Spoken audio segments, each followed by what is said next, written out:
That's right. You're watching The Political Vigilante. My name is Graham Elwood. Great way to support the show. Please go to the Patreon. I'm about to update the studio. Aw, snap. And by update the studio, I mean I'm going to actually have one. So, not that I know you're going to miss looking at my optic yellow bike jacket and my red surfboard that I surf with Putin.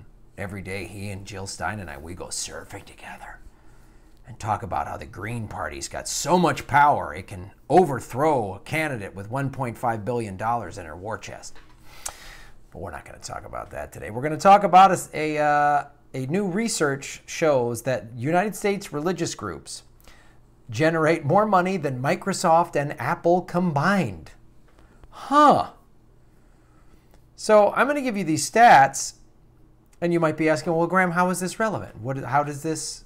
It shows how much money is generated. First of all, most of these, churches don't have to pay taxes. Religious organizations don't have to pay taxes.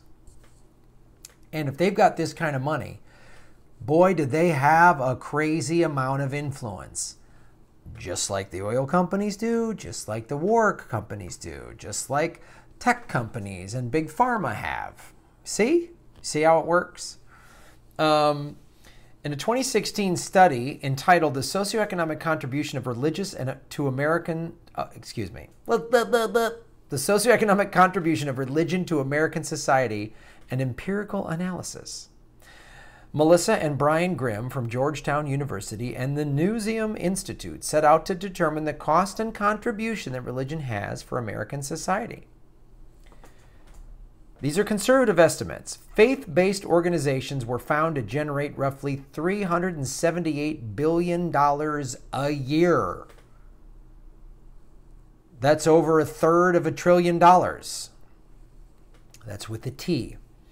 That number accounts for more than Apple and Microsoft make globally combined. $378 billion. Wow. When you include the number of businesses with religious roots, the number goes up to 1.2 trillion. While more liberal estimates, which include household incomes of religiously affiliated Americans, put the total annual revenue of religious-based organizations to approximately 4.8 trillion. That's about 1/3 of America's GDP, gross domestic product. 1/3. They say this, though: we believe that our second estimate of 1.2 trillion is more reasonable as it takes into account the value of the services provided by religious organizations and the impact religion has on a number of important American businesses, say the authors.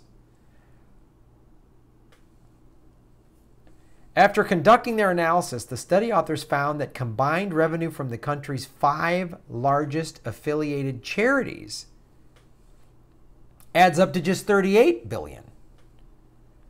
These include Lutheran Services in America, the YMCA, Catholic Charities, Salvation Army, and Habitat for Humanity. I did not realize Habitat for Humanity was a religious organization. I did not know this.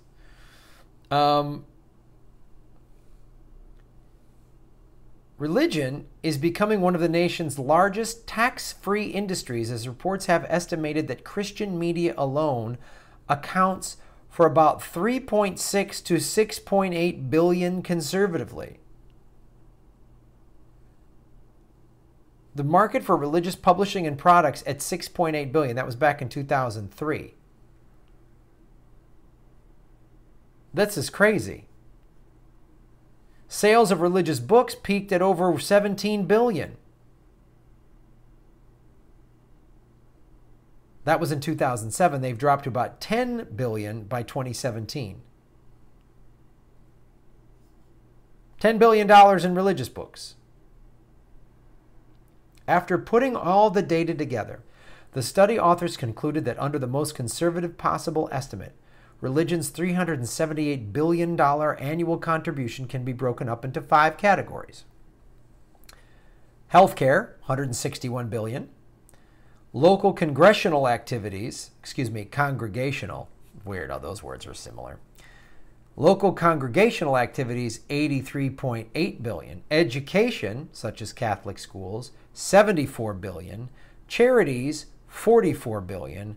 Media, $900 million. And food, $14.4 billion.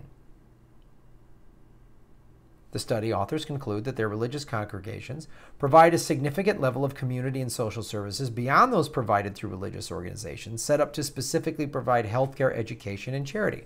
To be fair, that's very true. I've been a Red Cross volunteer, and oftentimes when there's a disaster, religious organizations come in, and that's what they do. People tithe at their church, and then they have money to help people out in the congregation, which that's fine. I'm fine with that. That's what Jesus did. If you're a Christian, especially, Jesus helped the poor. Jesus was a socialist. So if these religious organizations are helping the poor and helping people in their communities, even just somebody who's lost their job or their house burned down or something like that, that's great. I'm glad religion is helping with that.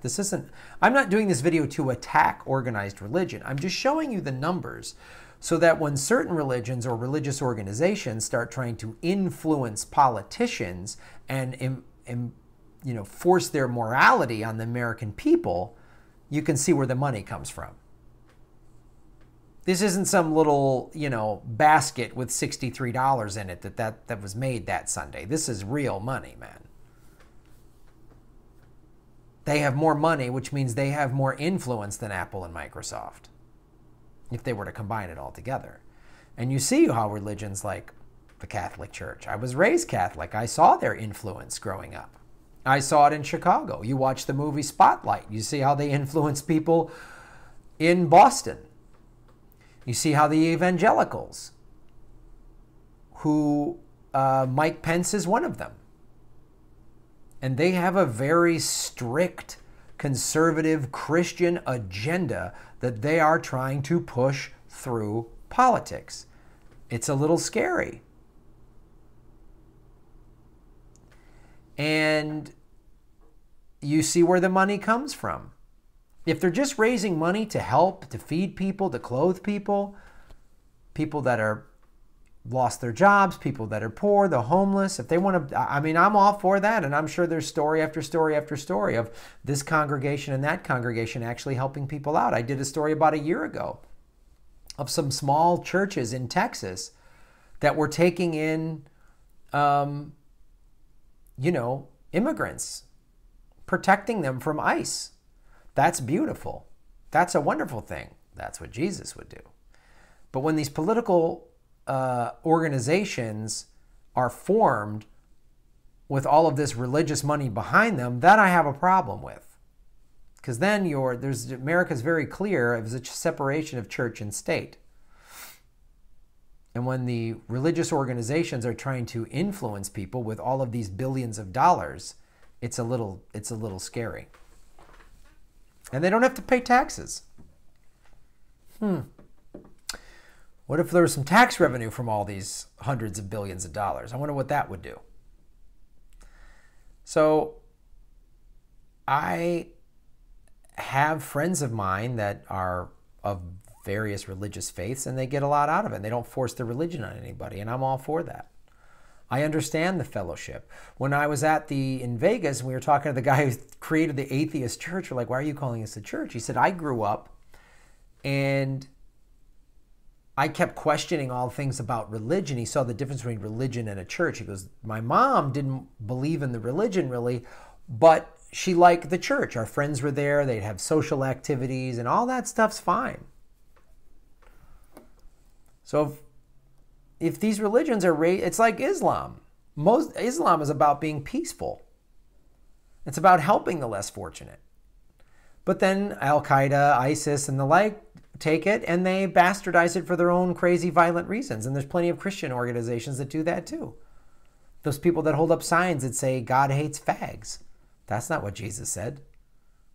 Those people are crazy.